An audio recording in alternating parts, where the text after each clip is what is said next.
Oi, o meu nome é Maísa e hoje eu vim comentar com vocês o que eu andei lendo em março. Antes de mais nada, se é a primeira vez por aqui, se você gosta de livros, de leituras coletivas, de unboxings, te faço o convite para se inscrever nesse canal, para curtir, para compartilhar, para ativar o sininho de notificação e para me seguir nas outras redes sociais, no Instagram, no Scoob e no Twitter. Mês de março fiz ótimas leituras. O primeiro livro que eu queria mostrar para vocês é Verity, da Colleen Hoover, publicado pela Galera Record. Foi o meu primeiro contato, minha primeira experiência lendo o livro da autora. Primeiro, assim, a escrita dela realmente é muito fluida, é muito rápido de ler. A gente vai flutuando pelos capítulos curtos, com alguns ganchos ali entre um e outro, e acaba que é impossível realmente parar a leitura. Esse é um livro de suspense e mistério, então aí fica aquela curiosidade ainda maior para ver o que está acontecendo, o que vai acontecer. Era uma leitura que estava prevista para durar 2 semanas e acabou durando 4, 5 dias no máximo, porque eu não queria largar esse livro de jeito nenhum. Mas aqui eu vejo alguns problemas. Antes que vocês me perguntem se eu sou team manuscrito ou team carta, eu posso dizer que acaba que é uma mescla dos dois. E que no final das contas, o importante não é um ou outro, porque para mim, a gente tem uma mistura ali dos dois. Talvez o grande problema é que a autora seja conhecida por seus romances. Então os leitores que acabaram chegando em Verity eram muito mais os leitores de romance do que os leitores tradicionais de suspense e mistério. Então, todo mundo foi nesse livro buscando um casal, apostar em um casal. Mas eu não acho que o objetivo dessa história é formar um casal, e sim contar a história de 3 pessoas, de certa maneira, muito perturbadas. Para mim, todos os 3 são muito perturbados. O que a gente tem aqui, então, é uma escritora de sucesso, que é a Verity. Ela sofreu um acidente, ela estava escrevendo uma série de muito sucesso, e o marido dela, junto com a editora, vão atrás de uma outra escritora para terminar, para finalizar essa série de livros. Faltavam 2 ou 3, e aí eles vão chegar então nessa escritora. Ela vai ser convidada para ir para a casa da Verity, e lá ela vai mexer no escritório para tentar descobrir se a Verity deixou algum escrito sobre como ela queria que se desenvolvessem essas próximas histórias.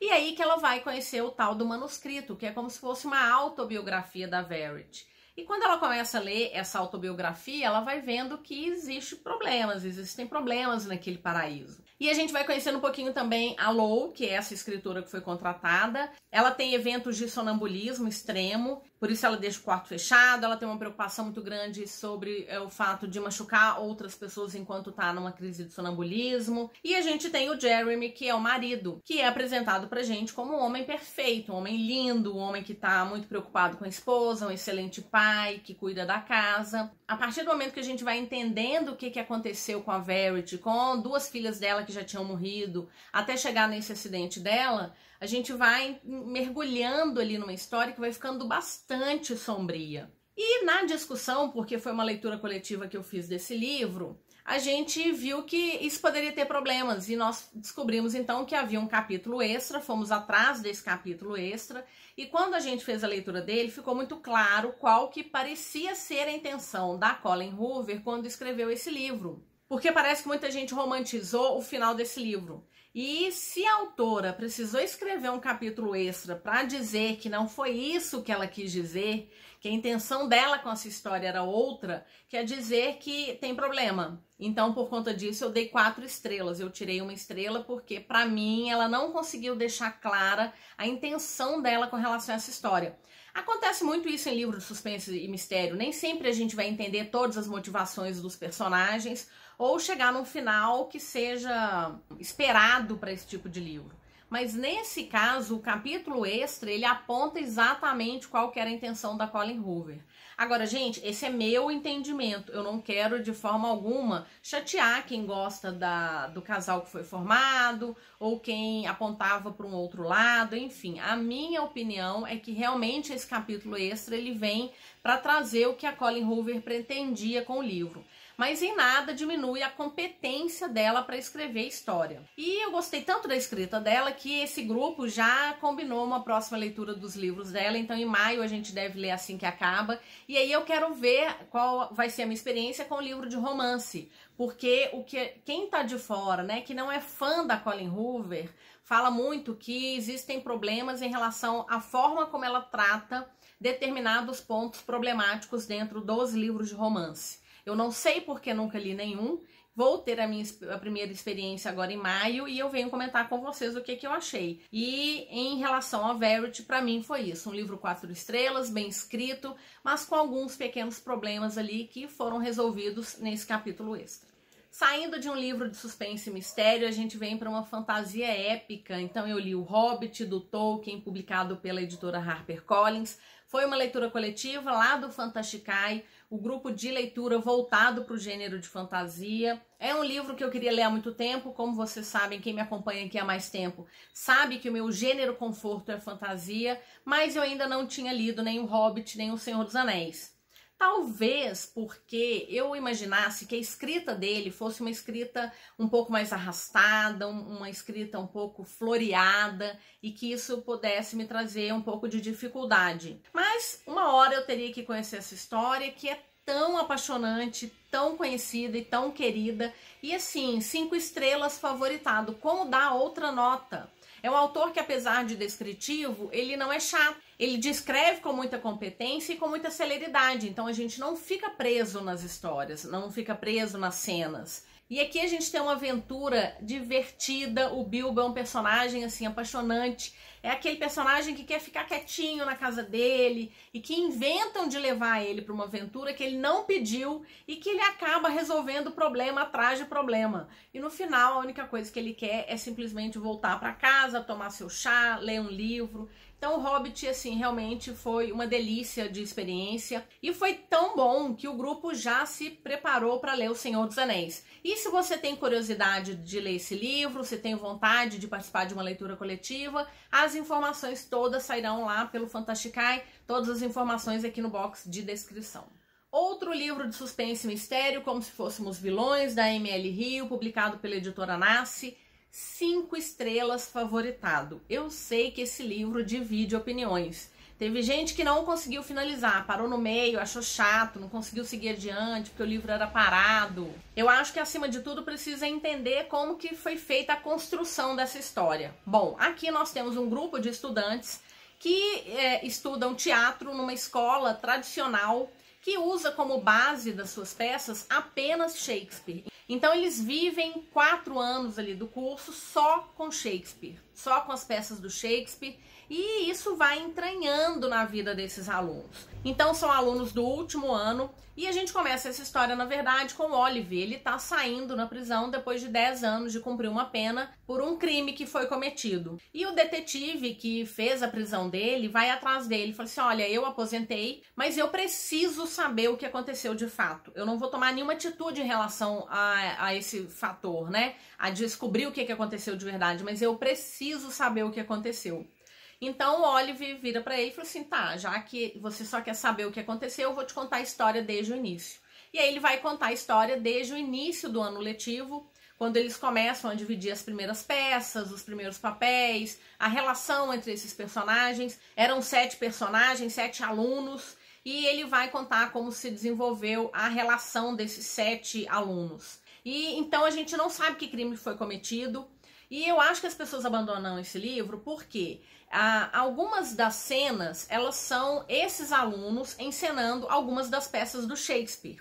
E eles vivem tanto essas peças que mesmo em conversas, quando eles estão no barzinho, quando eles estão na biblioteca, quando eles estão em qualquer lugar, eles estão recitando algumas dessas falas. Então eu acho que algumas pessoas abandonaram por isso, porque são momentos que são mais difíceis a gente tem que estar atento, prestando atenção. Mas a autora faz uma mescla entre a vida desses personagens e as peças que são encenadas de uma forma tão sincronizada que pra mim essa é a perfeição do livro. A própria autora ao final ela fala isso, né, do exercício que foi sobrepor alguns dos personagens, alguns dos momentos, algumas das principais peças dos dramas de Shakespeare com o que estava acontecendo com esses alunos. E essa sobreposição realmente ela foi assim perfeita. E o Oliver então vai contando até a gente entender quem que foi, qual o crime que foi cometido, e ele segue contando essa história e a gente vai ficando em pânico. Essa foi uma leitura coletiva lá do Loucos por Leituras Conjuntas.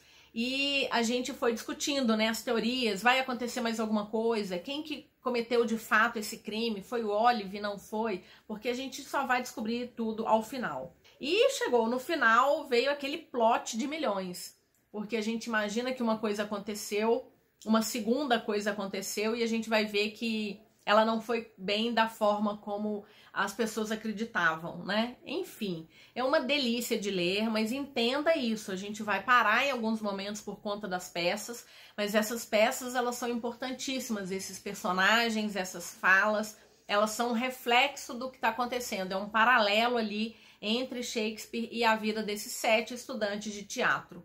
Então, por conta disso, não teve como dar outra nota que não fosse 5 estrelas e favoritado.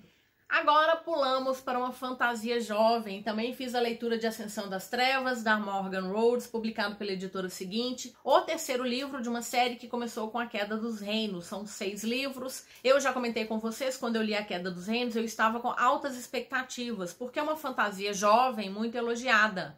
Mas eu não imaginei que ela fosse ser tão jovem. Mas depois que eu entendi a vibe dessa história, eu me joguei e eu continuo acompanhando, acima de tudo, por conta de um personagem, que é o Magnus. O Magnus, pra mim, ele é o personagem mais interessante. Ele vive naquela nebulosidade, porque ele mesmo não sabe para onde ele vai. Ele cresce sob a tutela de um pai que é conhecido como Rei Sanguinário, que é um homem frio, é um homem que inclusive machucou o Magnus quando ele era criança, para ele entender que ele devia obediência. Então Magnus cresce com aquela representação, com aquele ideal. Ele quer se tornar como o pai dele, mas ele sabe que o pai dele faz coisas que são repreensíveis. E o pai dele, por exemplo, no primeiro livro, quer tomar um outro reino. Ele quer unificar esses 3 reinos e ser o único rei de todos eles. Mas a gente vai acompanhando então o Magnus, porque ele vai entendendo que as coisas são mais complexas e que ele vai ter que tomar uma decisão. Se ele quer ser de fato, ser um segundo rei sanguinário, ou se existe um outro caminho. E esse outro caminho ele vai ter que construir.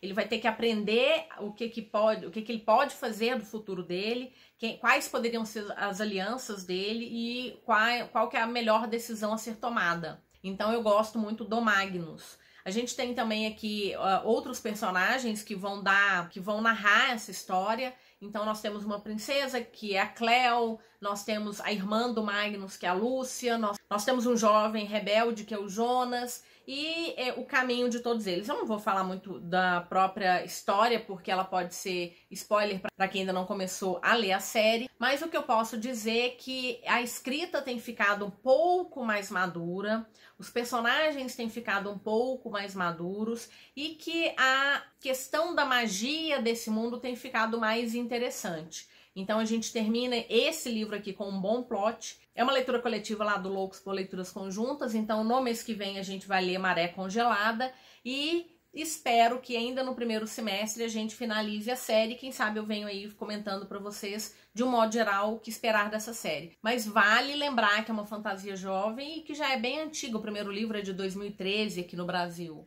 Aí a gente pula para uma fantasia jovem também deste ano, O Herdeiro Roubado, da Holly Black, publicado pela Galera Record. É o primeiro livro de uma duologia, mas que se passa no mesmo mundo de O Príncipe Cruel, da trilogia do Povo do Ar. Aqui a gente tem uma história que se passa 5 anos depois do que ficou conhecido como A Guerra da Serpente, que é lá em A Rainha do Nada. E nós vamos encontrar 2 personagens que apareceram muito nos últimos livros.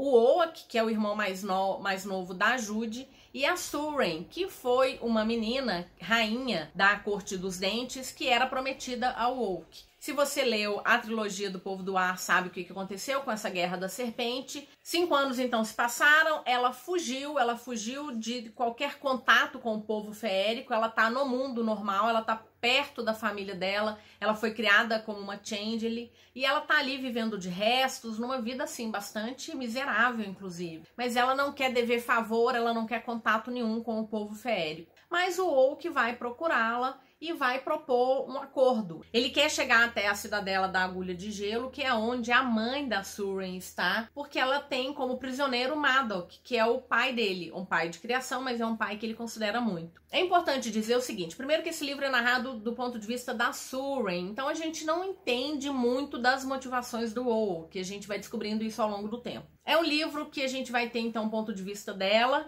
que vai acompanhar o Oak, vai acompanhar em outras cortes, porque ele está em busca de resolver algumas dúvidas que ele tem antes de chegar na cidadela em si. E eu vi que muita gente reclamou porque achou que é um livro lento. Mas eu acho que essa lentidão, acima de tudo, tem a ver com o ponto de vista, que é da Suren, que não está entendendo muito bem o que está acontecendo. Ela está indo porque ela sabe que a única forma de se tornar livre de verdade é se ela se livrar da mãe dela. Então, por isso que ela topa esse caminho, ela imagina que o Oak seja uma versão mais jovem do Cardan, então aquele príncipe indolente, que só tá preocupado com festas, mas ela segue com ele porque ela, no final das contas, teve uma relação muito próxima durante um curto período de tempo, mas ela teve uma relação muito próxima com ele. Mas se você tá esperando uma versão da Jude, não acontece isso aqui. A Suren é muito apática, ela é muito melancólica, ela tem uma necessidade de se sentir invisível, né, de estar escondida de todo mundo, então ela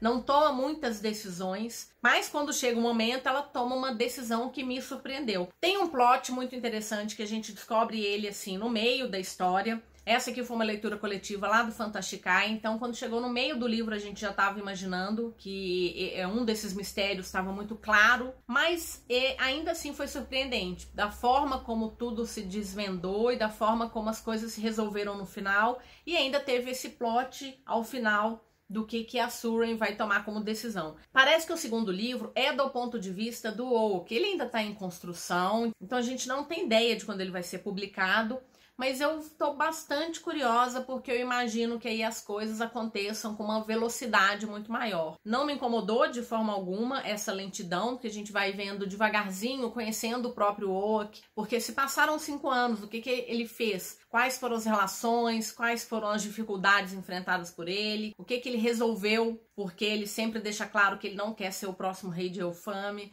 mas como que os outros feéricos o veem. Então, assim, é muito interessante. Acho que a visão, ter o ponto de vista dele no próximo livro vai ser muito bacana. De um modo geral, eu dei 4,5 estrelas, não dei o total, mas eu favoritei. Fato é que eu sou fã dela, sou fã da escrita dela. Não é que eu vou fechar os olhos para as coisas, mas eu sou fã da escrita, da forma como ela traz esses feéricos.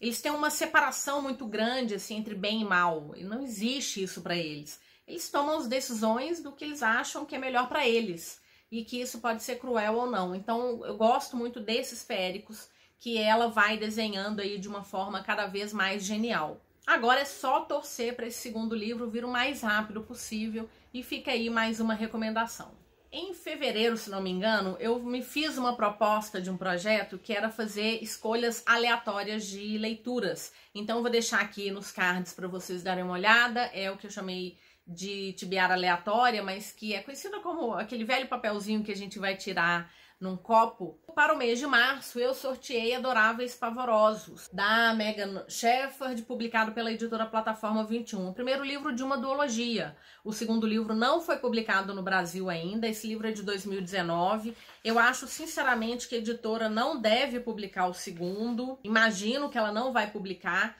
porque não tem uma nota muito boa, as avaliações tanto no Brasil quanto fora daqui também não são muito boas, então acho difícil que a Plataforma 21 acabe trazendo o segundo livro. Aqui nós estamos em Paris. Os seres humanos, eles vivem num mundo que também tem, apesar deles não saberem disso, mas tem bruxas, tem goblins, tem uma série de seres mitológicos ali. As bruxas detêm um poder muito grande E a gente tem uma bruxa específica que ela tem um conjunto de criados ali muito diferentes. Todos esses criados, eles foram feitos eles foram transformados em humanos a partir de animais. Então, ela lançou um feitiço, então ela tem um motorista, ela tem um jardineiro, ela tem uma faz-tudo para casa, meio que governanta, cozinheira, faxineira, ela tem um guarda-costas. E essa magia desse mundo, ela é feita, é uma troca. Você precisa de tomar vida de alguma maneira. E essa vida pode ser mastigar algumas pétalas de rosa, tá tomando uma vida.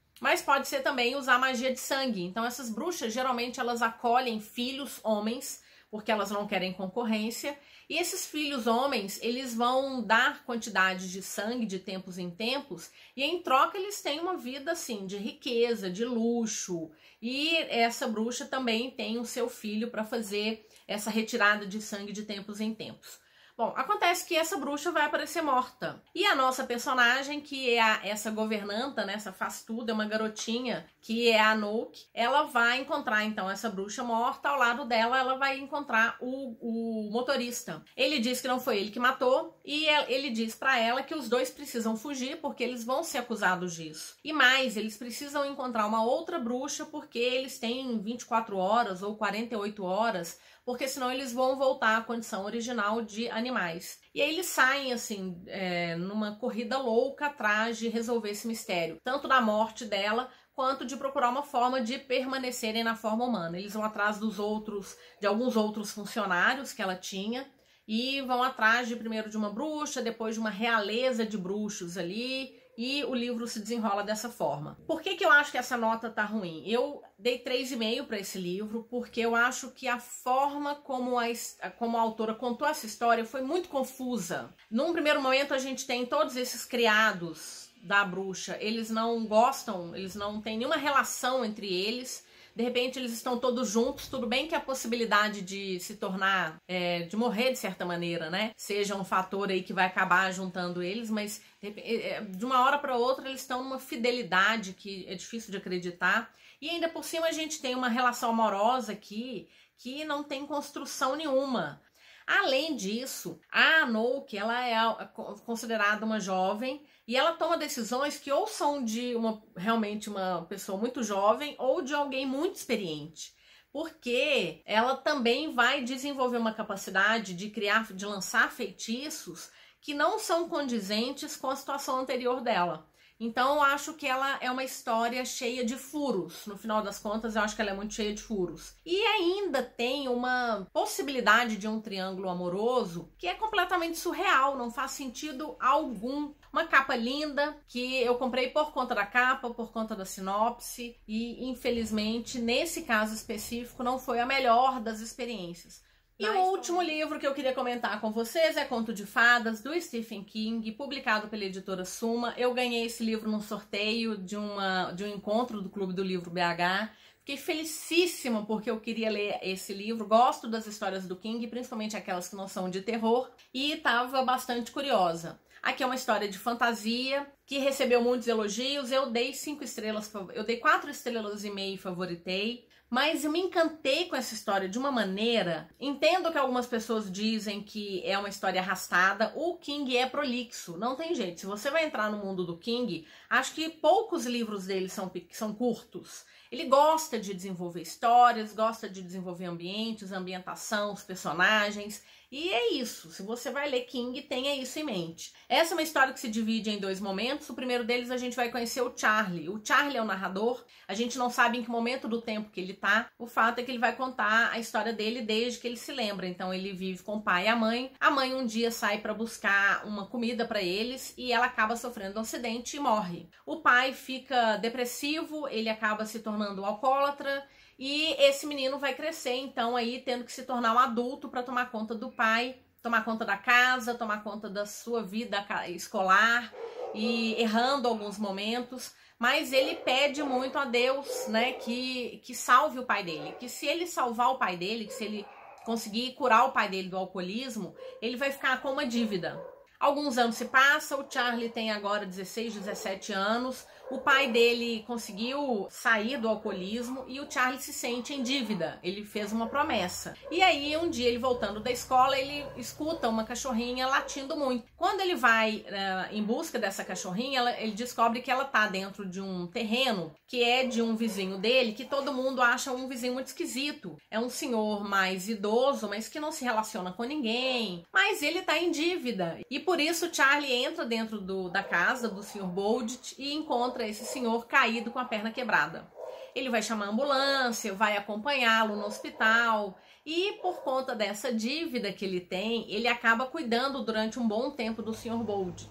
E ele se apega à cachorra, que é a Radar, que é uma cachorrinha que já tá velha, mas ele fica completamente encantado por ela. Ela passa... Quem tem pet, acho que sabe, entende essa relação, né? Ele desenvolve esse amor pela Radar. Algum tempo se passa, o Sr. Boldit acaba morrendo, mas antes de morrer, ele traz um segredo para o Charlie. No terreno do Sr. Boldit, ele tem um portal que leva para um outro mundo. O Sr. Boldit diz que o Charlie pode levar a Radar para esse mundo, porque lá existe uma maneira de trazer a Radar para a juventude, né? De tirar alguns anos dela e ela vai ser jovem de novo. E aí a gente tem a segunda parte da história, então. Então o Charlie vai conhecer esse outro mundo. É um outro mundo que é uma grande homenagem a muitos contos de fadas. Então aqui a gente tem referências do Mágico de Oz, a gente tem referências às histórias dos irmãos Grimm, a gente tem referências a algumas histórias do próprio King. Então ele faz uma menção, uma brincadeira aqui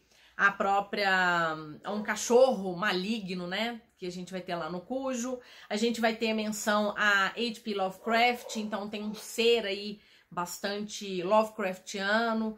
Enfim, é uma grande homenagem aos contos de fadas e é ler mesmo, né? Porque ele vai entrar numa grande aventura de uma batalha do bem contra o mal. É basicamente isso que acontece, que é o que a gente vai encontrar em grande parte dos contos de fadas. Mas é aquele conto de fada original, com muitas batalhas. Então aqui a gente tem um mundo com duas luas, com a princesa Leia, com um vilão que tomou conta, derrotou, né? Aquele vilão que vai tirar a vida, vai tirar o brilho, vai tirar a cor da vida dessas pessoas e que precisa ser combatido. E todos estavam esperando ali que alguém viesse para salvá-los. Eu adorei. Não, para mim não teve problema nenhum, é um grande calhamaço, a gente tem mais de 600 páginas, mas ler King é muito gostoso. Eu dei 4,5 porque duas coisas me incomodaram. Primeiro, porque o Charlie, ele faz questão de falar a marca do suco que ele tá bebendo, da água que ele tá bebendo, do cereal que ele tá bebendo, da loja que ele tá entrando. Às vezes parece que eu tô vendo uma propaganda. E acima de tudo porque são nomes que não fazem parte do meu dia a dia. Então eu me senti incomodada com essa necessidade de ficar falando o nome das marcas de uma série de coisas.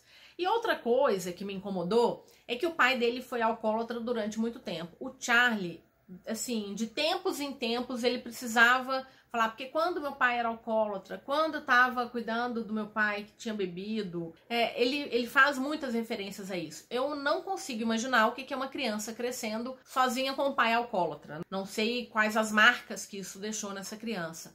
Mas ele repete isso com uma frequência muito grande. Então, foram os dois únicos pontos que me incomodaram, porque o resto é simplesmente grandioso. Eu amei essa história, ela realmente foi favoritada, é uma história que, assim, eu quero voltar. Aqui a gente tem uma série de ilustrações também que enriquecem bastante, dão uma ideia desse...